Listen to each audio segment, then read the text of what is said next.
एक हवेली के पास अज्जू भाई और अमित भाई फुटबॉल खेल रहे थे।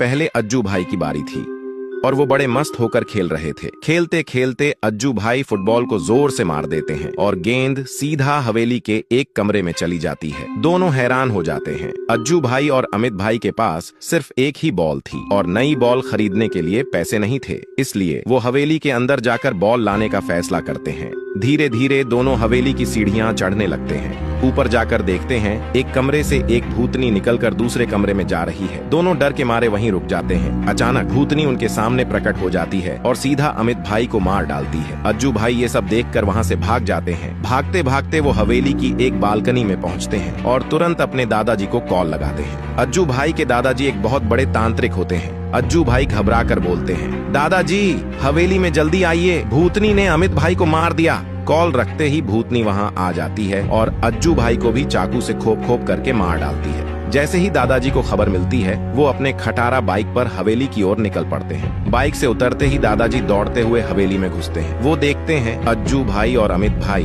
दोनों मरे पड़े हैं। ये देखकर दादाजी को गुस्सा आ जाता है। वो भूतनी को पकड़ने के लिए एक कमरे में आग जलाकर मंत्र करने लगते हैं। कुछ ही देर में भूतनी आग के बीच प्रकट हो जाती है। दादाजी भूतनी को कहता है, तूने मेरे पोते और उसके दोस्त को क्यों मारा, बता। भूतनी कहते हैं, मेरे मम्मी पापा आपस में लड़ते लड़ते मर गए थे, तब से मैं अकेली भटक रही थी और खाना ढूंढ रही थी। इनमें से एक लड़का मुझ पर हंसने लगा, चिढ़ाने लगा और मुझे मार मार कर भगा रहा था। मैं रो रही थी लेकिन वो मुझे नहीं बख्श रहा था। मैं जैसे तैसे वहाँ से जा ही रही थी, तभी एक लड़का मेरी बगल से कार लेकर आया और मुझसे टकरा गया। मैं धड़ाम से गिर गई और मेरी मौत हो गई। तब से मैं सालों से इस हवेली में रहकर उनका इंतजार कर रही थी बदले के लिए, और आज मुझे मौका मिला। ये सब सुनकर दादाजी भावुक हो जाते हैं और सोचते हैं, सही हुआ मेरा कातिल पोता मर गया।